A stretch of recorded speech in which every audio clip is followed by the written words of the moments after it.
Всех приветствую, с вами Борис Лобода. Выход заключительной части по ваймам несколько затянулся, так как у меня не было какого-то особого практического опыта склейки щитов. Могло просто оказаться, что я борюсь с какими-то несуществующими проблемами или не учитываю каких-то важных моментов. И вот недавно я делал разделочную доску, на которой ваймы нашли свое широкое применение.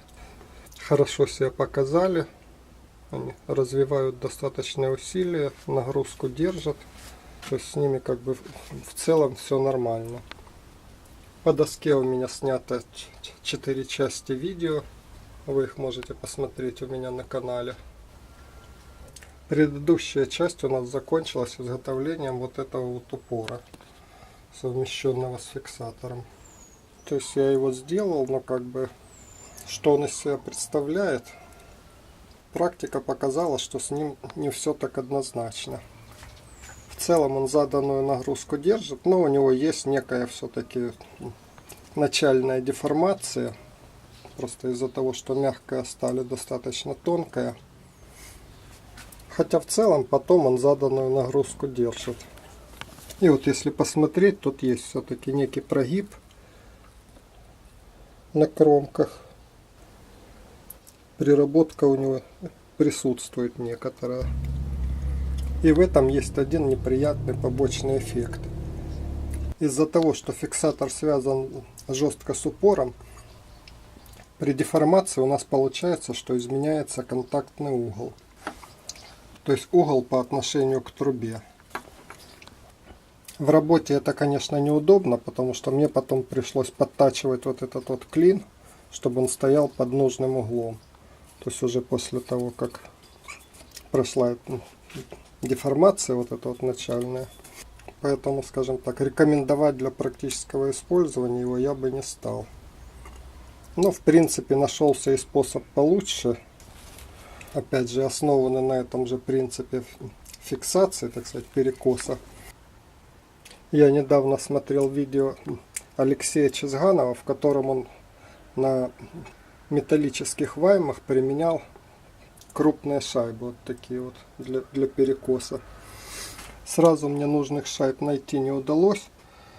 И первыми мне попались шайбы на 22 мм с внутренним диаметром. Хотя я сразу трубы резал крупные, которые там 26-27 мм. Тонкая труба у меня тоже была, и я решил попробовать. И вот эта вот вайма себя прекрасно показала. Полметра она держит нормально. Шайбы не гнутся, хорошо клинят. Заданную нагрузку держат.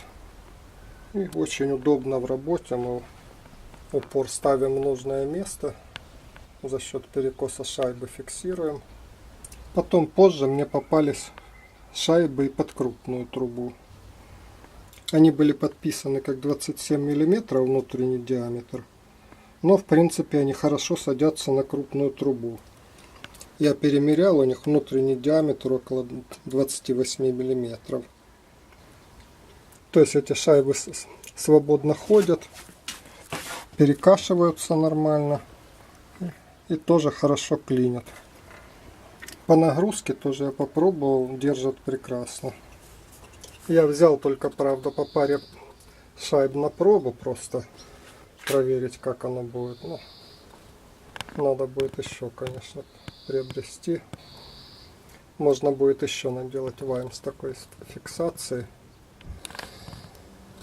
На этом, наверное, все. Благодарю за внимание. Здоровья, удачи и творческих успехов всем!